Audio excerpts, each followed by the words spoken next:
Halo semuanya, kayak apa kabar pian sabarataan? Balik lagi bersama Mimin di Our Story. Di cerita kali ini Mimin ingin menceritakan sebuah kasus pembunuhan dan kejahatan seksual yang dialami oleh anak perempuan yang berusia 8 tahun bernama Cherish Periwinkle di Florida, Amerika Serikat. Bagaimana cerita lengkapnya? Mari sama-sama kita simak.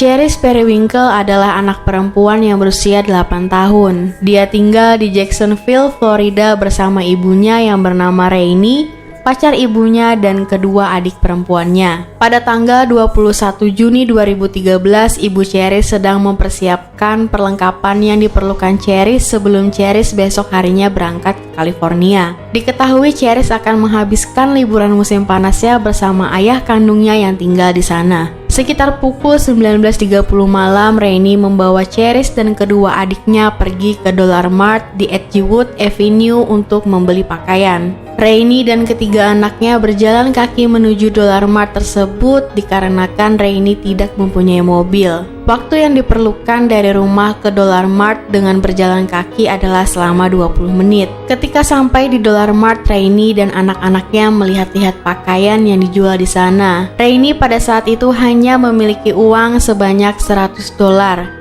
Itu pun akan dia gunakan untuk membeli pakaian, peralatan rumah tangga, dan untuk biaya perjalanan Cherish keesokan harinya. Jadi sebenarnya pada saat itu Rainey tidak cukup memiliki uang untuk membeli baju dan membiayai perjalanan Cherish. Pada saat itu Rainey ingin membelikan Cherish sebuah gaun putih kecil dengan motif hati merah. Rainey berjalan ke kasir untuk mengetahui berapa harga baju tersebut. Dan ternyata gaun tersebut memiliki harga yang cukup mahal. Mengetahui hal tersebut, Rainey tidak jadi membelikan Cherish gaun putih itu. Pada saat itu, Rainey tidak mengetahui bahwa ada seorang pria yang mengawasi setiap gerak-geriknya dari luar toko.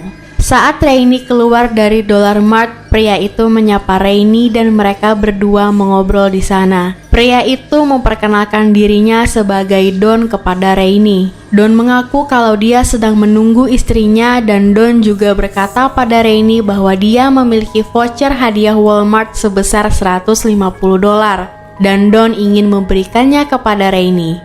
Menurut kesaksian penjaga kasir Dollar Mart, dia melihat Rainey dan Don berbincang di luar toko itu selama 15-20 menit.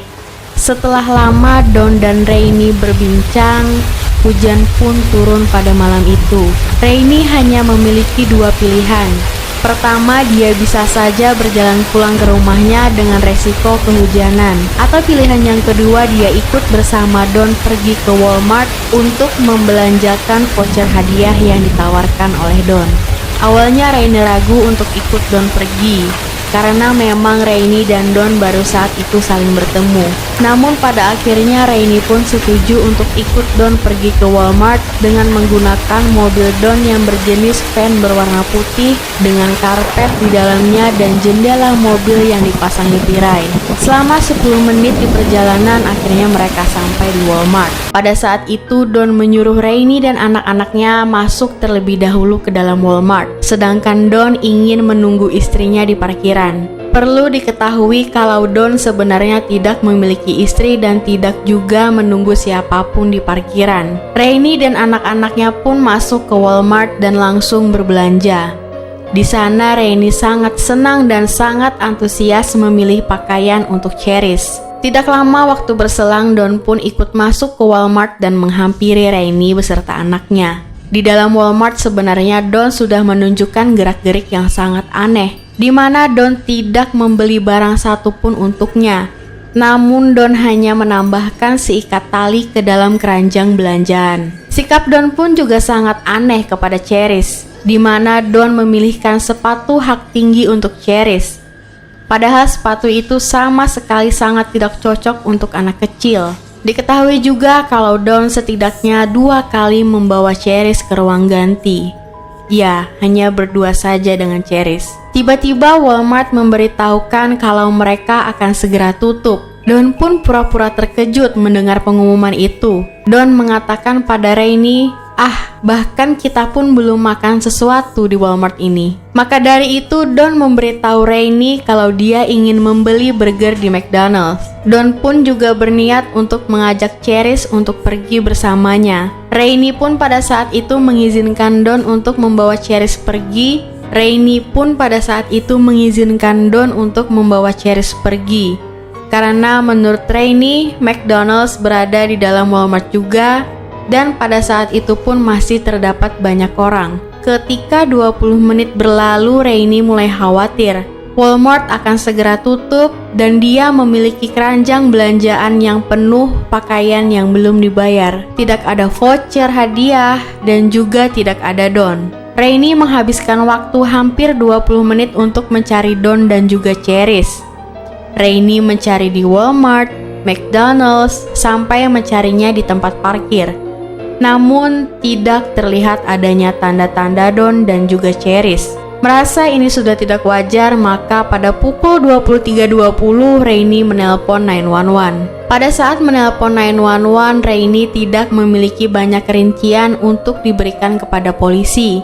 Dia tidak mengenal Don sama sekali dan menggambarkannya sebagai pria berambut putih yang mengendarai van putih. Untungnya polisi kenal dengan Don setelah mendengar penjelasan dari Cherise. Don adalah Donald Smith yang berusia 61 tahun, seorang kriminal seks sejak tahun 70-an. Dia baru saja dibebaskan dari penjara sekitar 3 minggu sebelumnya. Pada malam itu polisi langsung melakukan pencarian, namun tidak menemukan Cherise. Lalu keesokan paginya pada pukul 9 pagi, seorang petugas yang sedang menangani kecelakaan di jalan mengenali mobil van milik Don yang melewatinya. Ketika polisi memberhentikan dan menggeledah mobil Don, tidak ada tanda-tanda Cherise berada di sana. Barang-barang yang ditinggalkan Rainey pun juga tidak ada. Kereta dorong dan barang-barang yang Rainey beli di Dollar Mart pun juga tidak ditemukan di dalam mobil Don. Polisi jelas mengetahui satu hal, dimanapun Cherise berada, itu pasti melibatkan air. Don mengenakan pakaian yang sama seperti hari sebelumnya, kaos hitam dan celana jeans, lalu bagian bawah tubuhnya basah kuyup. Polisi menerima informasi bahwa van Don terlihat parkir di hutan. Polisi lalu pergi ke daerah tersebut. Ada sebuah sungai di belakang gereja, dan dengan bantuan seekor anjing polisi membuat penemuan yang menghancurkan harapan Rainey untuk menemukan Cherise hidup sudah berakhir. Tubuhnya ditemukan di dalam air, dibebani oleh batu bata dan puing-puing bangunan. Luka yang terdapat di tubuh Cherise menunjukkan beberapa kebrutalan dan kengerian yang diberikan Don kepadanya. Dia mengalami luka yang banyak di sekujur tubuhnya. Don telah menyumbat mulutnya begitu parah sehingga gusinya berdarah. Dia memperkosa dan menyodominya. Ada bekas tanda merah di payudara kanannya dan luka traumatis pada alat kelaminnya. Jaksa dalam kasus itu mengatakan Don telah mencabik-cabiknya. Begitu brutalnya luka-luka itu. Ada trauma benda tumpul di kepala dan bekas ikatan di lehernya. Cherise telah dicekik dengan sangat kuat sehingga bola matanya berdarah. Pembuluh darah yang ada di tenggorokan, wajah, dan matanya pun juga pecah. Luka-lukanya menunjukkan luka defensif yang menunjukkan gadis kecil berusia 8 tahun dengan berat 67 pon ini berjuang untuk hidupnya. Donald Smith didakwa dengan penculikan, kejahatan seksual, dan pembunuhan tingkat pertama Cherise Periwinkle. Bukti dalam kasus ini sangat banyak. Tidak hanya ada CCTV Don meninggalkan Walmart dengan Cherise, ada pula bukti penangkapannya saat masih basah dan saksi yang melihat mobil van-nya diparkir di dekat tempat ditemukannya mayat Cherise. Ada juga bukti DNA. DNA-nya ditemukan di luar dan di dalam tubuh Cherise.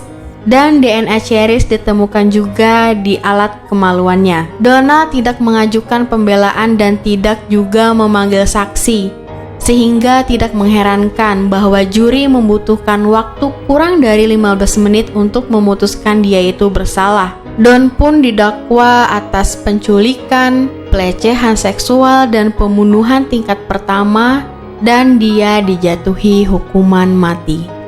Oke, jadi itu tadi cerita pembunuhan dan pelecehan seksual yang dialami oleh Cherry Swearinkle. Semoga dari cerita ini kita dapat lebih waspada lagi, khususnya para ibu di luar sana, agar lebih menjaga anak-anaknya. Oke, sampai di sini dulu cerita dari Mimin. Dan Mimin juga mau ngingetin kalian jangan lupa subscribe channel YouTube Our Story agar kalian selalu mendapatkan cerita-cerita yang menarik dari Our Story. Dan sampai jumpa di cerita selanjutnya.